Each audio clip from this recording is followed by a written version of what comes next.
This is unique.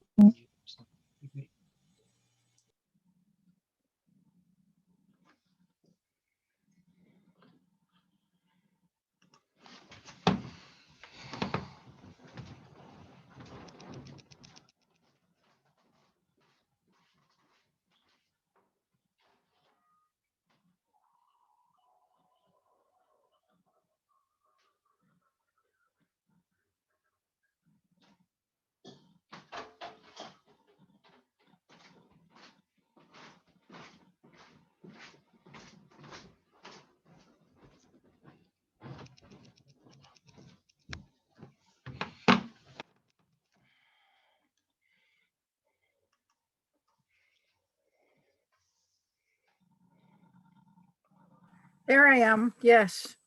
Okay. Hear ya.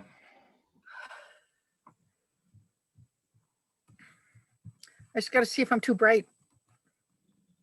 No, good. Okay. I had another lamp with the circular bulb, and fortunately Lowe's still carries those. But I've been a little dark, shall we say, for most of the year. I bought one of those circle lights and haven't had to use it.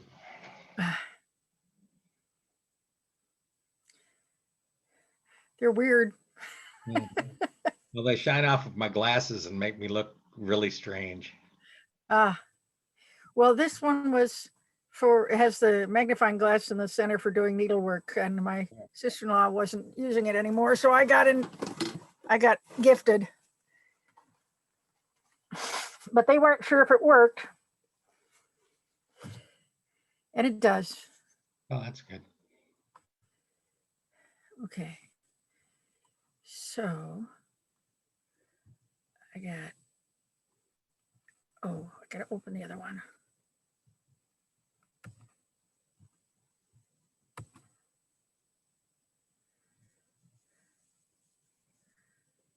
Did you hear me say, Elaine, that I would make you the host when the time comes? Yes. Okay. The only thing I need to do is share my screen. Then you can share. Yeah. Okay. I figured how to do that in the last meeting, which was just 15 minutes ago. Well, I had to get to my brother to ask him if I shared a half a screen, if it would come up as a whole screen so that I could use my cheat sheet to read from, because the printer at this church was not printing today. Oh. So, yeah, everything will work. And I've got some cool shots. I didn't ask permission. Oops. I'll be doing training. I might have told you I'd be doing training in a couple of weeks for how to do hybrid meetings so that we can do this at the museum with Carolyn. Oh, good. For April. Did you hear that, Carolyn? Because we'll broadcast from the museum for our April meeting, and from then on, we just didn't want to try to sneak in there for this one. So yeah. Although it looks like I'm in the museum, I'm not. Green screen. I was thinking about sorry, I was on taking mute. pictures. I did hear what you said, Doug. Yes. Good. Yeah, we're gonna work on that over the next couple of weeks so that we can have you do it in the auditorium, and we can probably have a limited number of people there in person. So that'll be good. Okay. I go get my first shot tomorrow. Okay. Good for So you. by the time I go to give the presentation, I'll have had both my inoculations. Oh, excellent. Yeah, that's what I'm thinking.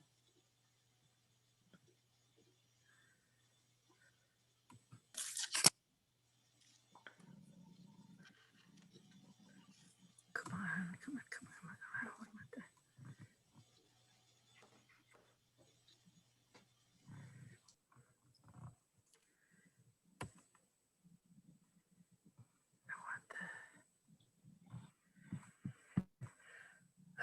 Well, I did my best. I've got my little log cabin behind me. Well, there you go. Yeah. I had to glue it back together. For some reason, it fell apart. Things dry out. Yeah. All right, where was I? I was back on presentations. There we go.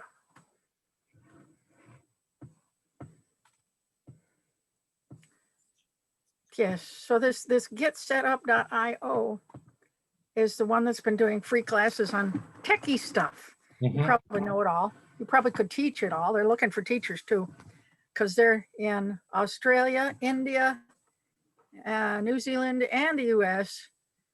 And they do 300 classes a week. They're an hour. And the state of Michigan has bought for everybody over 65 in Michigan the use of it up till June, or through June, I'm not quite sure. So I've been taking classes right, left, and center. And the best part is, if you forget it, you can take the class again. It's free. Mhm. Mhm. So I finally got the one thing that I needed.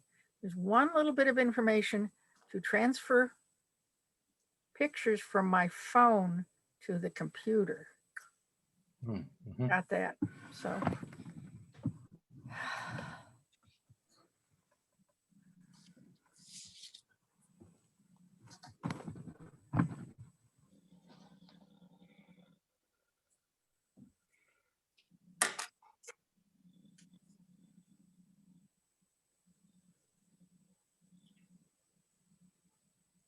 We're going to try to sing a stanza of My Country 'Tis of Thee tonight after we do our Pledge of Allegiance.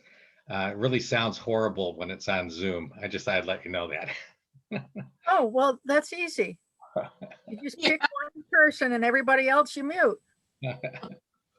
No, I'm not the one with the beautiful singing voice, we'll, so don't rely on me. we'll sing not in unison. So, Okay. yeah. We actually complained so much that they ended up putting 4 people in the choir loft so that we could hear the harmony singing for church Mhm. when they were recording. But it's all Ruben's family, so it's okay. Mhm. Mhm. Yep.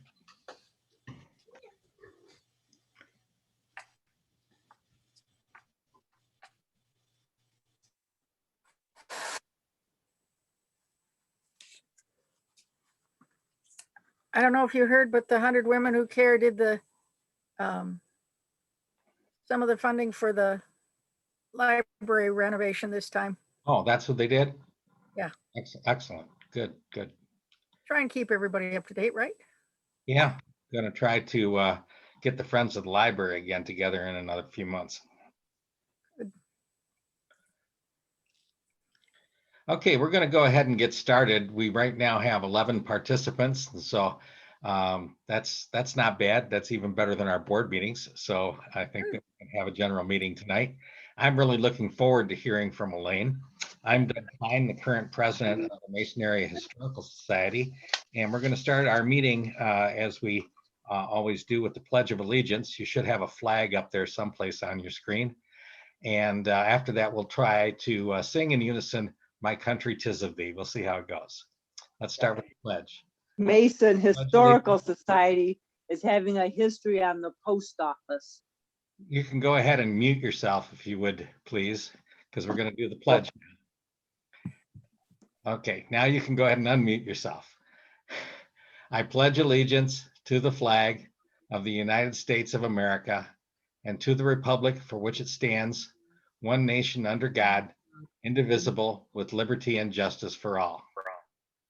My country 'tis of the sweet land of liberty of the I sing, land where my fathers died, land of the pilgrims pride, from every mountainside let freedom ring. That sounds pretty good. This is like a Doug and Elaine duet, but that's pretty good. Thank you all very much. As we used to say when we were in the auditorium, you can be seated now. Okay. I thought tonight, because we have not had a general meeting in almost a year. The last general meeting we had was in March of 2020, and we had a nice speaker talking about photo restoration. But then shortly after that, we had to close everything up. We had several board meetings throughout the year in 2020, and I'll tell you a little bit about those. First of all, we had a It board. worked. Okay, thank you. There you go. That's what I had to do. Have you already watched it? No, it's just starting. Oh, okay. Okay, Well, those let's hope there's pictures of my dad. you go ahead and mute yourself. Okay, we got sound. Thank Okay, you, Jen. Okay. All right. Go ahead and mute yourself, those of you who still are not on mute, because I want to give you some information without all the other interference if we can. All right. The board met as regular in January and February before we had our first general meeting last year. And then we met again in June on Zoom. We met outside at Patricia Harvey's house in August and September, and inside the museum auditorium in October. So we actually got into the museum in October, but then that was closed down again.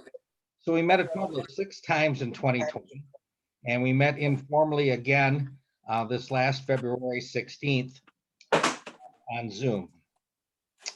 Another thing I want to let people know is Can't that hear you. No. somebody's not on mute.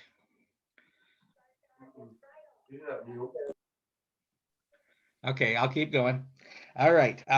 We want to let you know that throughout this entire time for the last year, we have continued to publish quarterly the Slate newsletter. The new Slate newsletter is hot off the press. We have not mailed it to anybody the last 3 times, including this time, but it is available by email or at the Historical Society website. So you should be able to access it there. One of the highlights, of course, in this particular newsletter is a very brand new exhibit. And this is an exhibit that Mike Beard put together. And we want to thank a couple people, Brittany Leisure, who designed a special logo, and Jackson National Life, who also helped with the construction of it. The only time anybody would have seen it would have been last Saturday when we first opened. But if you can get into the museum on Saturday afternoon from 1 to 3, brand new exhibit there, multimedia. It has, we ended up last year with 2 40-inch television sets, one where we can show Mason by the Sycamore, and the other in the auditorium, and the other one now with this particular display and exhibit. It talks about people who got their start in Mason and went on to other things all around the world. So I encourage you to, put it on your calendar between now and next month to stop in the museum briefly and take a look at that. That's on Saturday afternoons from 1 to 3. Another thing that we did is we put all new windows in the auditorium. So when we get to talk a little bit about money in a second, I want you to realize that that includes money that we got for putting in the windows and the money that we spent for putting in the windows. So that is an important thing. Beginning next month, we'll start to have, again, secretary reports about our actual meetings, general meetings. But it had been so long since the one we had back in March of 2020, I couldn't remember exactly what we all did. I know it was a good program. A couple things I thought I'd give you as an overview in terms of a treasurer's report, primarily on the year 2020.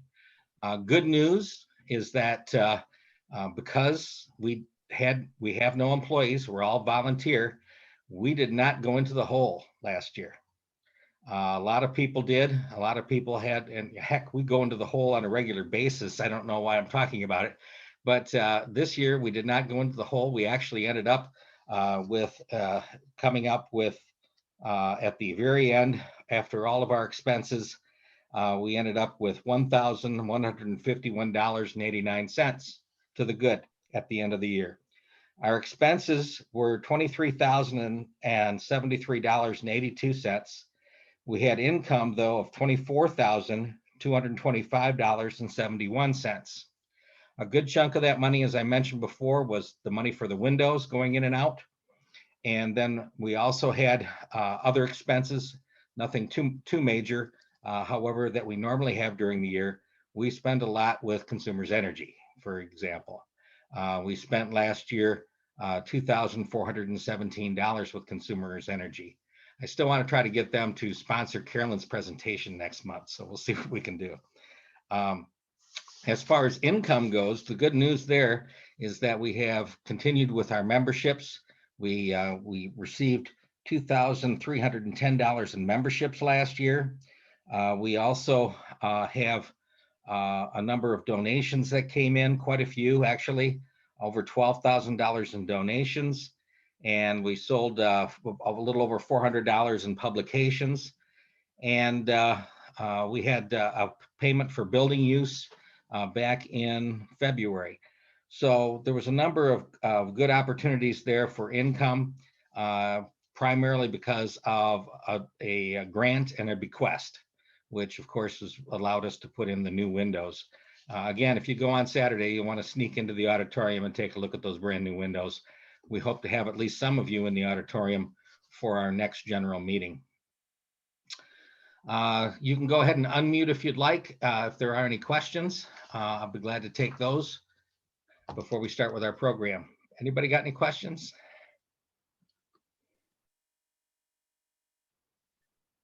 I think you're all staying on mute.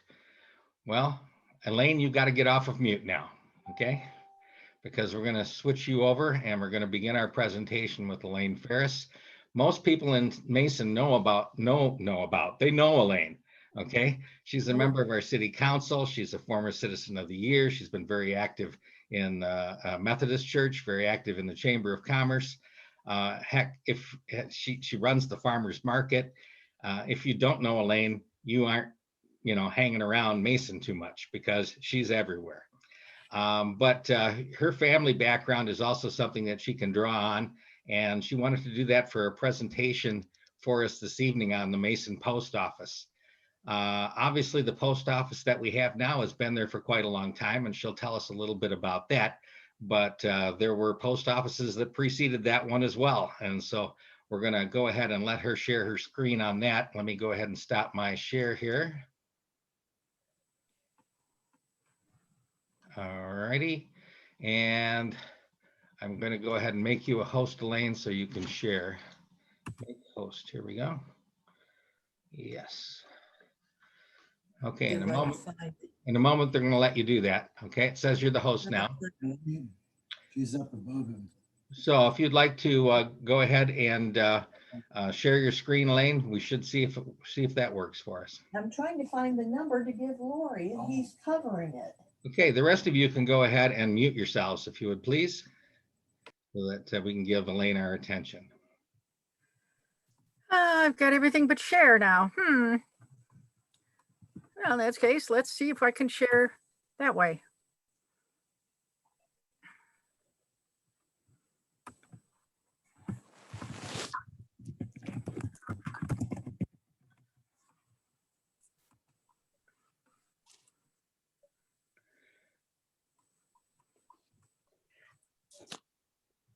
You see the share screen button there? Nope. It's down on the bottom or up at the top. It should say share screen.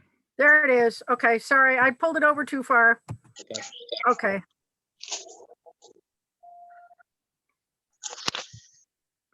Oh, here we go.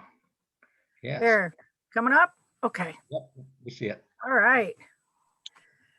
Well, I'm going to split back and forth between my script, which I was unable to print because I finished it at 5:30, and this, so you'll get some of the words and some of the dates if you want to take notes. But we have here the postal history and the Mason Post Office. And one of the interesting places that this showed up was that there's a group that is postal fans. Any question? You're not muted, guys.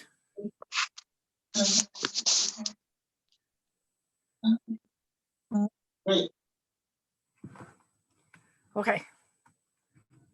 And so this is one of the pictures that they literally travel all over the United States, taking pictures of post offices and telling people about what else happens with them. For instance, nearly all of the cornerstones of the post offices that were done in the WPA, the Works Progress Administration in the late 30s and early 40s, are the same format, just sometimes different materials. Ours is behind the U, so it's kind of hard to read, so I skipped that. But here's the post office in 2014, thanks to the head of that group. And Don't talk. there we go. So Benjamin Franklin was the first Postmaster General during the American Revolution. Constitution granted, and this is different because it wasn't until like 1970 that the post office became a separate entity. So the granted the federal government the power to establish post roads. And this is roads that literally went from post office to post office. Now, remember, Michigan is not a state yet. So you first get a trail that the Indians do on a high road that avoids the swamp. And then you start getting settlers coming through with horses, and the horses break off a little more on the sides. And then it isn't till later that you get a road that you could take a buggy down. So right now you have literally foot mail or horse mail. 1823, there were 80,000 miles of post road, 28,000 offices by 1860. And people sometimes went to, when they got their mail, they went and waited a long time at wherever they dropped the postal delivery off. Contractors, they needed contractors to carry the mail across all those roads. And that spurred the growth of private businesses. The post office often gave mail contracts to stagecoach lines rather than the horseback riders, who were faster and cheaper, because they wanted to promote passenger transportation for the new nation. Later, the post office did the same for railroads, airlines, and steamboats. By the late 1830s, all these steamboats and railroads has created a problem. Private express companies, FedEx of their time, used them to carry mail at cheaper rates, cutting into the post office deliveries by as much as half. In the 1840s, they decided to bail out the post office. And so the nation was still expanding into the southern and western territories, and sustaining the connection was critical. So between 1845 and 1851, they dismantled the post office's private rivals by establishing the agency's monopoly over letter carrying. Congress also set aside an appropriation in 1851 to support what it knew would be an operation in the red. Early settlers in Michigan arrived in Detroit in the 30s. Then they followed the main route for settlement at the time, which was Dexter Trail as a main route, okay? From Detroit to Ionia, and it passes through what today is Ann Arbor, Dexter, Chelsea, Stockbridge, Mason, Lansing, and DeWitt to Westphalia and beyond. And this was another thing that was interesting, was Dexter was also the church hub.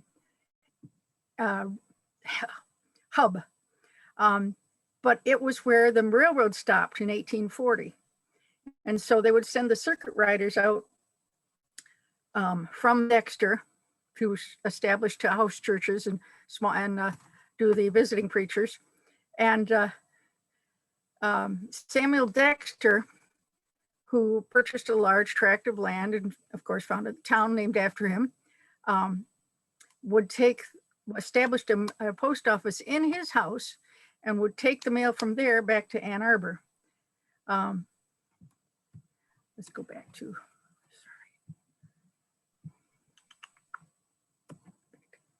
okay. Then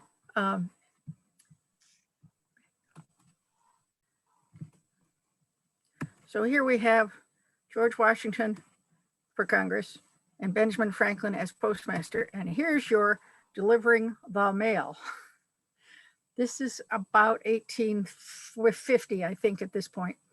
And your alternative mail delivery. Okay, and here is the railroad in Michigan in 1848. It's the Railroad Gazette. Here's Detroit. And this is all the railroad there is, with a little going down into Ohio that you can sort of see there. And of course, these are all, the dotted lines are all the steamboats or shipping that goes, shipping paths that you can get from, because of course, it's hard to tell with a landmark because it's all trees, that which way you're going, how far you're going, and you could miss someplace by a mile or two because it's all trees. So they did a lot more lake travel than we do today. As you can tell, there's a lot more routes here. Okay. But of course, they're working on the railroads. So now we're back to cancellations. This is, if you look at it carefully, the postmark is the New York and Chicago Railway Post Office. And this is a 20th Century Limited. It's the first trip. So this is also a first day cover. And the post office in here does cancellation special for first day covers. People would collect it, send in for them. And they actually had a handling specifics for first day covers and collectors ones. They made sure that the postmark was not smudged, nor was the envelope crumpled, and it wasn't on the top of the batch. So this is, it stopped in, this is 1948, I think it was, yeah. And then didn't stop with railroads. You had ships too. So this is a later cancellation from a Liberian ship right here. You can see the Pack-a-Boat, which is the ship post office. And you would send a self-addressed stamped envelope for that. A lot of collectors, a lot of post office postal stamp collectors. There's even a bicentennial stamp. There we are. But if you really wanted to get rich quick, all you have to find is this stamp. These two stamps were the first two stamps issued. They were issued in New York, and they cost a whole 5 cents and 10 cents, which was postage at the time. 5 cents for so many miles. Can you mute, Sharon? Can you hit the mute on the bottom? Because you got some noise in the background there. Thank you. Oh, sorry. Yep. Let's see. How do I do that? Bottom left. Okay. Oh dear. Sorry. We'll get there. But okay, back to our discussion. Okay. The first cancellation with railroad dates from 1838. So that was just a little after here. There. The last railway post office closed in 1977, and ship cancels are on a added to stamps that were mailed and carried on a ship, usually because they had their own post office. Specialist collectors today both collect both railroad and ship cancellations. There's even a Dad has one that's even from a trolley car postal stamp. You can also have special cancellations for different events. I have the 400 requests for the Mason Centennial. Save the envelopes, probably for the stamps of the time. Anyway, on March 3, this is the 5 cent and 10 cent stamps. Congress authorized the US postage stamps. The first went on sale in New York City. The 5 cent was Benjamin Franklin. The 10 cent was George Washington. He gets top billing. And that cost 5 cents to send a letter up to 300 miles. So you had to know your geography. And 10 cents if more than that. Letter charges went down to 3 cents, except mail bound for the West Coast after the Trans-American Railroad finished. Mail is still carried by post riders on horseback at this time, or in stages on unpaved roads. And canals, railroads, and paved roads mostly are still in the future, except in the very east. Mud, snow, rain, and flood often stopped the westward stagecoach, and travel and mail had to revert to a rider on horseback. In 1863, the postmasters began to experiment with home delivery. Now, instead of just carrying the letters from the post office to the post office, and having people come into town, particularly farmers would come into town, and then they would pick up their mail. They'd have to stand in line for it and do their shopping and whatever. Or get a private carrier to go get it. There's a scene in Laura Ingalls Wilder where her uncle goes and picks up the Christmas presents from the post office. Ferris. Postmaster John Wanamaker, who was also owned Wanamakers, was ardently in favor of the rural free delivery, along with a lot of Americans living in rural communities who wanted to receive retail orders inexpensively. But it had many opponents. Some were simply opposed to the cost of the service. Private express carriers thought inexpensive rural mail delivery would eliminate their business, which it probably would have. And many town merchants worried service would reduce farm families' weekly trips to town to obtain goods. So October 1891, they added rural mail delivery, began with 5 routes covering 10 miles. 33 years after the free delivery in cities had begun. Now, it's part of that is we can get there from here. And it finally became an official service in 1896. That year, 82 rural routes nationwide. It took several more years to implement and remains the biggest and most expensive endeavor ever instituted by the new U.S. Postal Service. By 1901, over 37,000 carriers were employed. And it's not just one thing. There's quite a lot that goes along with it. You had to know everybody on your route who was living with them.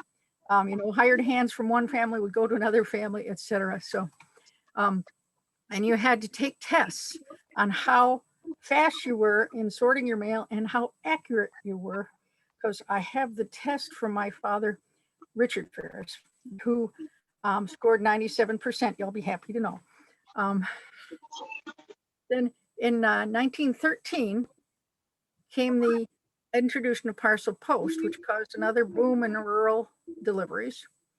They allowed the distribution of national newspapers again and magazines, which was what they subsidized with the higher cost for letters back when they started in the early 1800s. And they were afraid by the costs from the urban delivery and from congressional funding. So at this point in the 1913s, it's still a congressional, a government institution. Okay.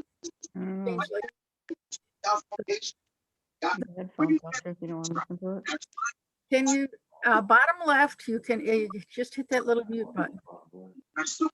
Okay. The first mail order. Somebody's still talking, guys. Would everybody please go on mute? We're now up to about 25 people, so any noise coming from your particular location is going to be broadcast to 25 people, and we can't hear Elaine. Thanks for chasing me away. Okay. Please hit mute. So here we are, a little bit later. This is from the Historical Society archives. Thank you very much. This is Mason's Business District, and this is where the mail was dropped off in the Coatsworth store on the left.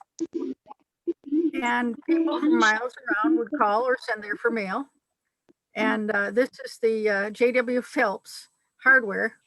And Phil McKieran had his law office over the Coatsworth. So, but at this point, pardon? Get matched at the price only when it comes to furniture.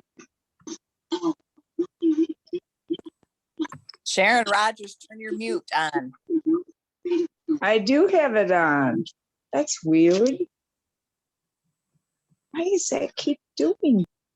We can hear you. Okay. I did something, so maybe it fixed it. Okay. Oh, So anyway, why does that keep on muting? Go ahead.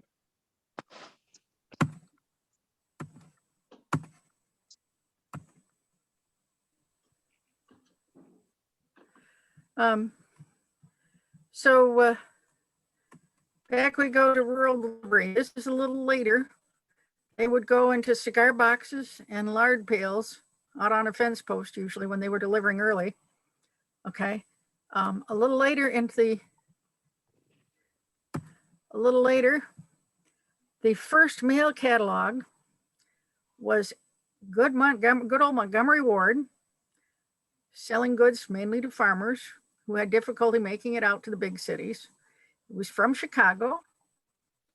And this catalog was a single 8x12 sheet of paper with a price list and ordering instructions. And here is a slightly later edition. 95 cents for a saucepan. Pretty good deal. Unfortunately, it was 7 cents for a pound of dry beans, and you were paid 10 cents an hour. So that's pretty much a day's wage for a saucepan.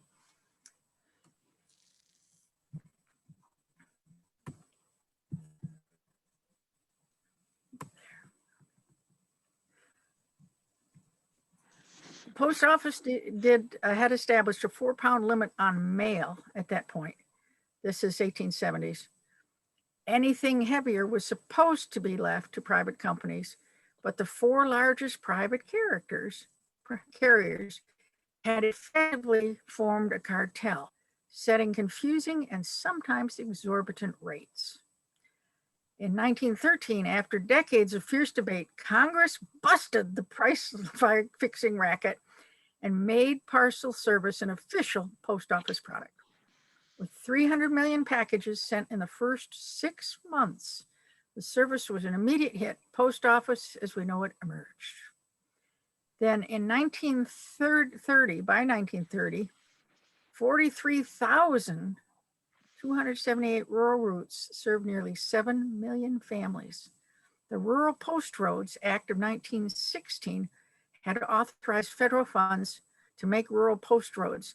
And a post road is one that literally is made for travel from post office to post office. Because we're still in the early days when gravel roads are more common than anything else. In 1914, the year after parcel delivery began, new post office was built in Manhattan. One of the architects was a closet classicist, and he borrowed a line from an ancient Greek historian that chiseled over the entrance: "Neither snow nor rain nor heat nor gloom of night stays these couriers from the swift completion of their appointed rounds." This has become the unofficial motto, a tribute to mail carriers and routes that became legendary for their perils. There's a barefoot route in Florida where you used to have to walk the sands, some beach sands, for 31 miles and row another 56 miles. Or there's ones into the canyons where there's Native American tribe. They get theirs down by mule. And there are still places, mostly Alaska, where they get theirs dropped from a parachute. Even now, there's some post offices that serve a very wide area, particularly Montana. It can be 70 to 100 miles to the nearest post office. Okay.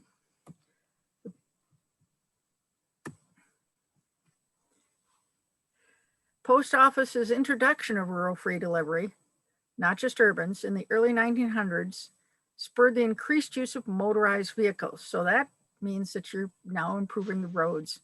And postal carriers also experimented with motorcycles when they became commercially available. it peaked in the 20s. After that, they were replaced with the four-wheel automobiles and trucks with more space to hold the letters and packages, but they also went by dog sled, mule, and a few other interesting ways to get around. The first mail flight authorized took place in 1911 and between Garden City and Mineola, New York. In 1918, scheduled airmail service launched using pilots and planes borrowed from the Army. Charles Lindbergh, which I did not know, flew the mail between Chicago and St. Louis in 1926, a year before he made his historic flight across the Atlantic. In 1924, transcontinental airmail took 1 day, 10 hours, and 20 minutes, compared to the 6 or 7 hours it might take today, which is not that bad. Back to Mason. Okay, back to Mason. Let's I know there's a picture or two in here. Here we are, airmail. Okay. And yes, this is an actual stamp out of Dad's collection. My dad collected stamps for 70 years. So we have, if it's in there, we have a stamp for it. 1930, architect SAO and Neil Mellick, the engineer, built the Mason Post Office. It's there on the cornerstone, right in that corner.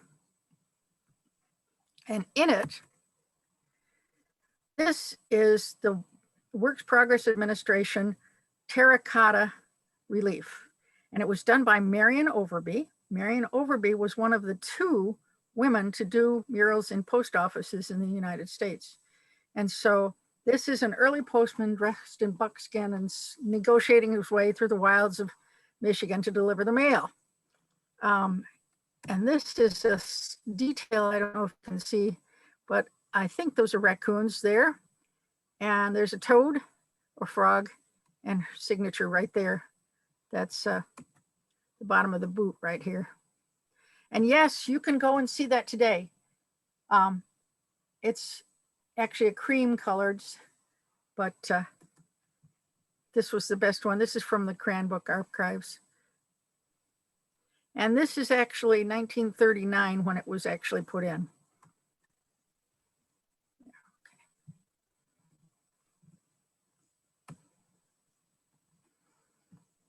And here you have the postal sorter. It's circa 1950. Each one of these would have a little tiny strip with the name of the person on it.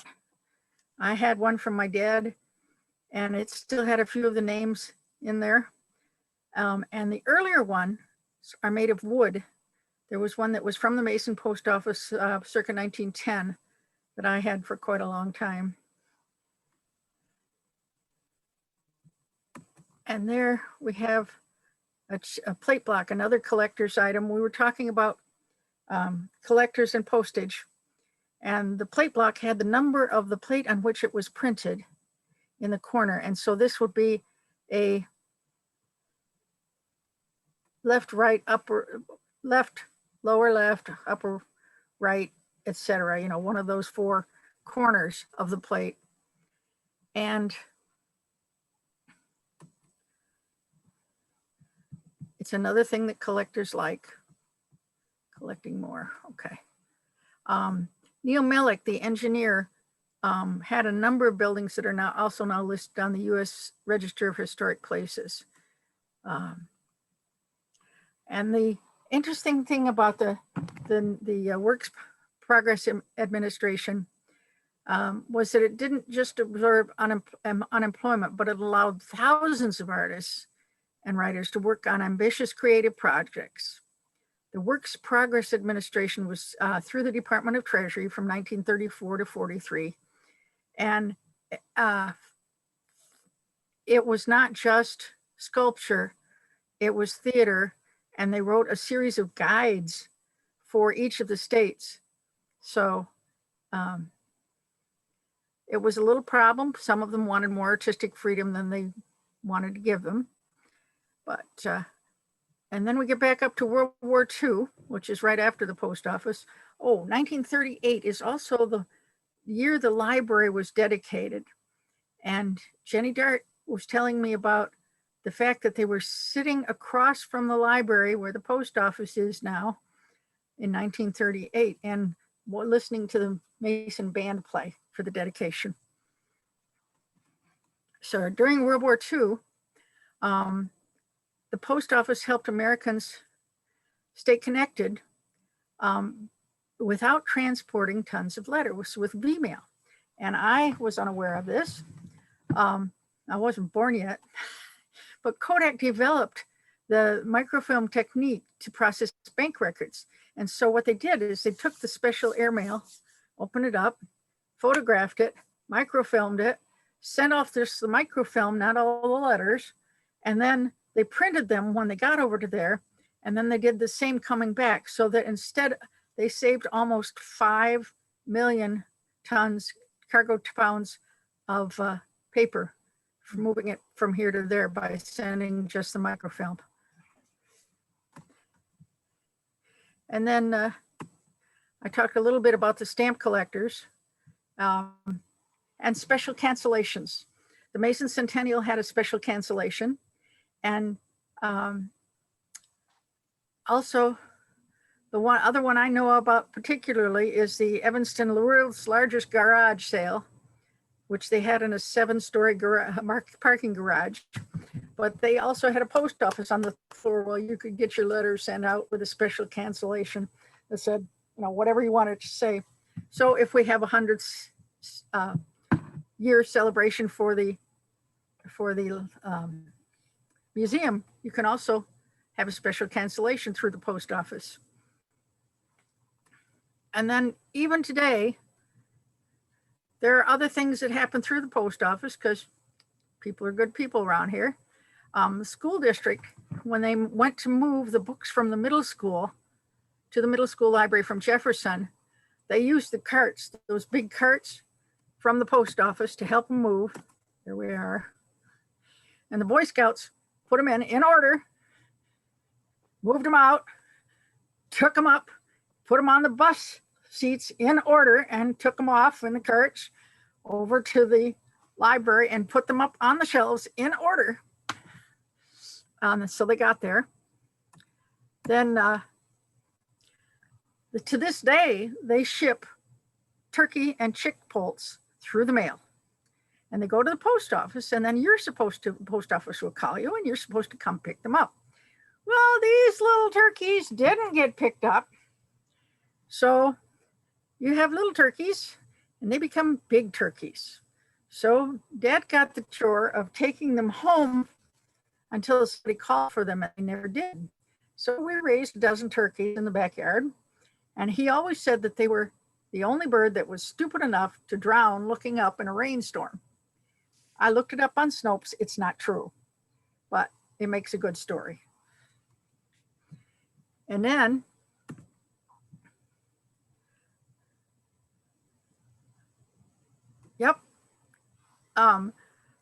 one of the people on his route, because he did a rural route that was east of town, after he decided being assistant postmaster was too much trouble, too much paperwork, had a wagon wheel with the post office box on one side. So whenever she had mail, he would just turn the wheel and she would know that she'd have to walk out and pick up mail.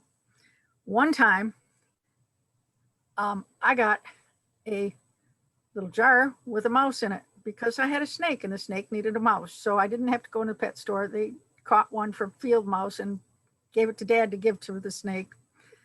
And then for Christmas, of course, it was always fun because people would give candy, and one guy did home brewed champagne.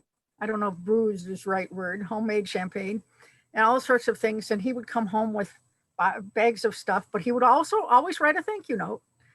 I never asked if he put a stamp on it, but anyway. And then the mailman would sell stamps too, because if you were out in the country, you didn't want to make a special trip into town just to buy a stamp to put on the postal. So you'd put money in the box and he'd put your stamp on. And I just heard a story not too long ago that I had never heard before. One of the people, her boyfriend was away at college and she was working, and she wrote him every day. And so one day she didn't have a stamp, so she put the money in the mailbox for the stamp and a little letter with it. And he's assured her the next day that he had put the stamp on upside down for her. Now, if you remember, that used to mean I love you. One of those little postal services that you don't hear about too often. And then one of the people who had relatives in Vietnam, he delivered 2 big elephants, ceramic elephants. There we go. And he admired them and said, you know, can you get him to send me one? So I got him to send him one. And the story he told us was that it came wrapped with a ticket with the address on the trunk. My brother says that was a story, that it really did come in a crate, but I always remembered it as the elephant with the ticket on his trunk.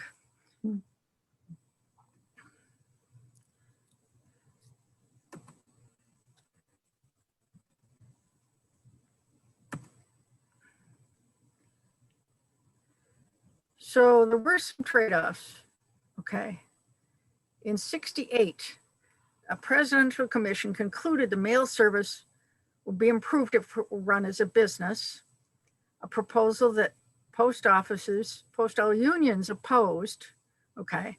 New York City carriers launched an 8-day strike that had a lot of public support.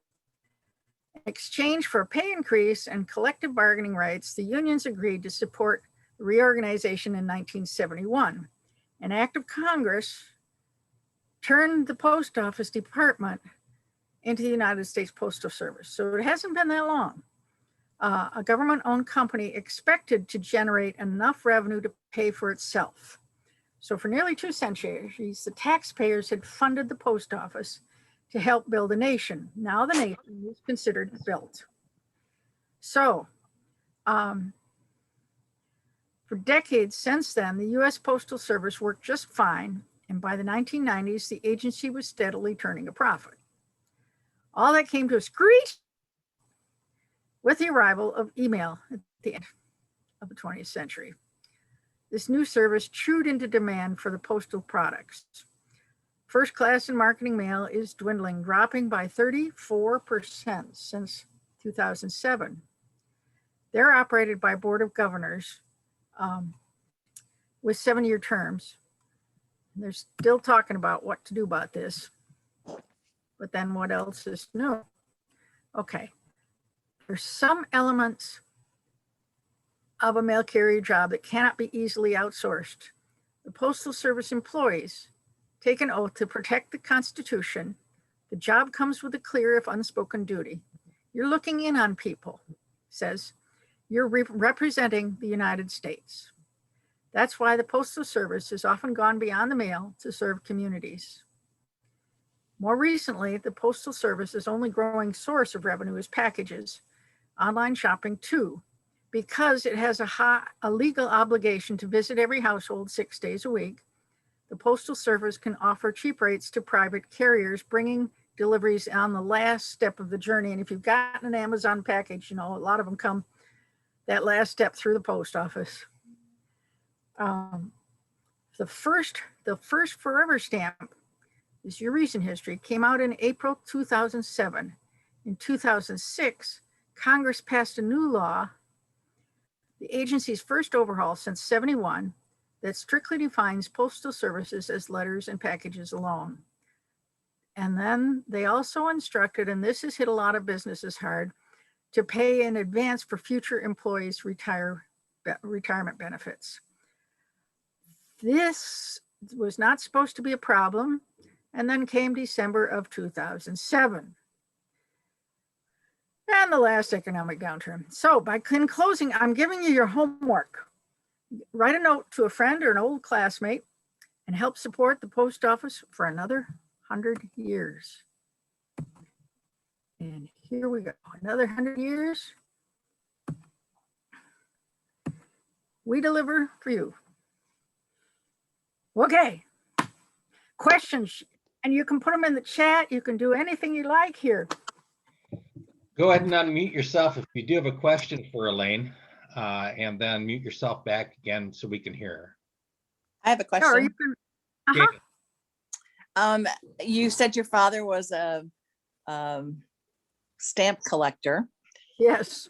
Is there still, my dad had many of his father's, Daryl's stamps, and his real dad, George's stamps. And they're from, the 1900s. Is there any value, or is it just pure? There's only value in stamps that are before 1940. So you're in luck. Okay.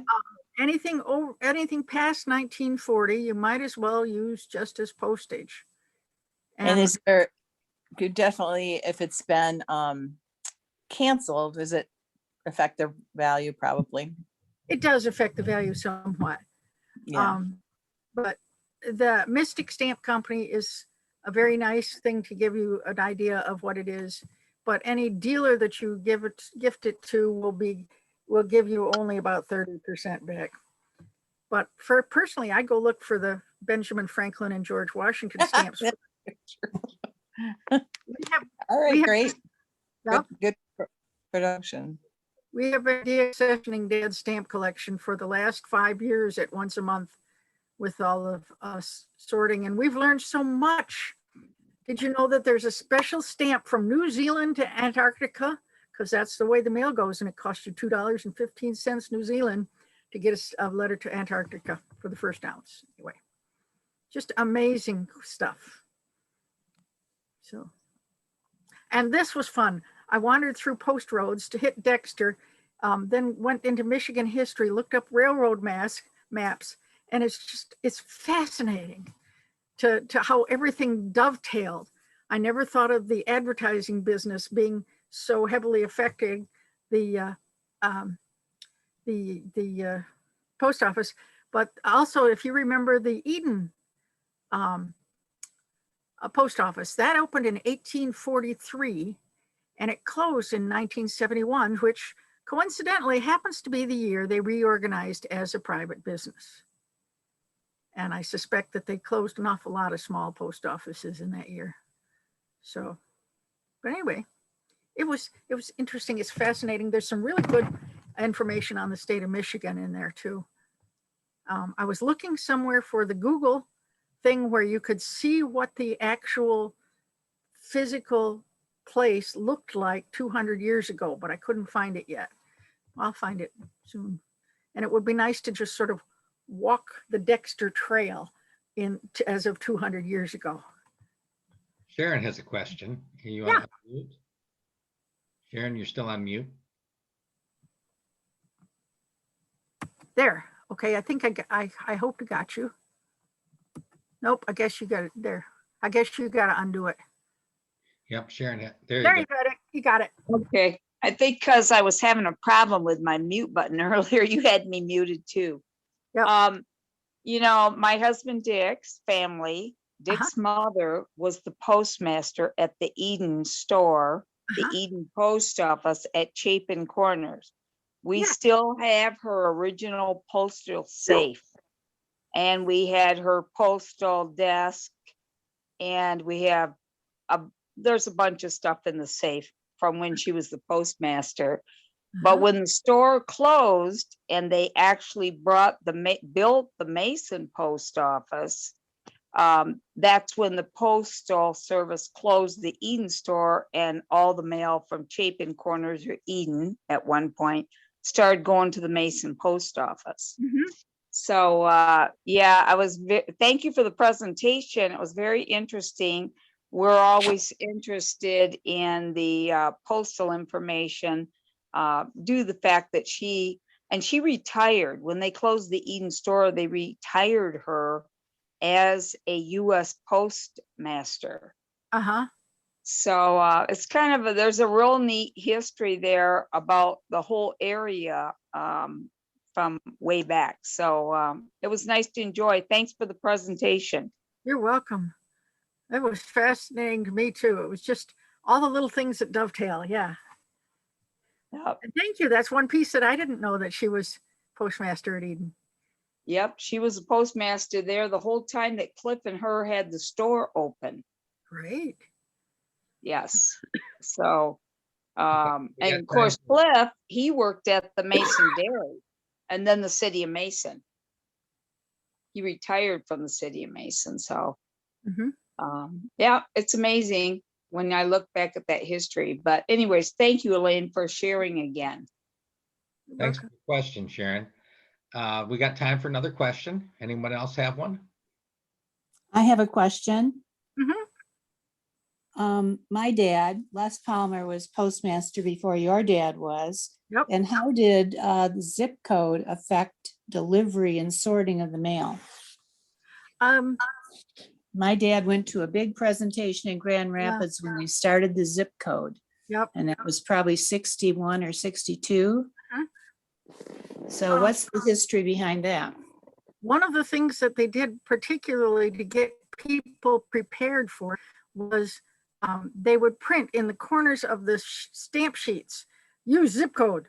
And they also had, you know, the little Yes. cardboard folders of stamps, and that was be to use your zip code, because they had to get people used to using the zip code Mhm. to make it work. But you used to have to sort a lot more for zip code to do the delivery than you do now. Now they just have Mason and not Mason.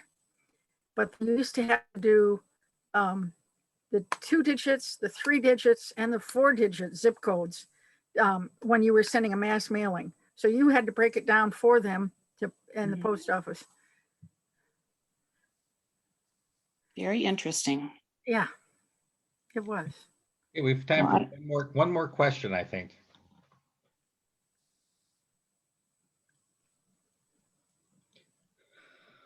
Well, I've got a comment, Elaine. I know that there were various locations for the Mason Post Office through the years until 1938.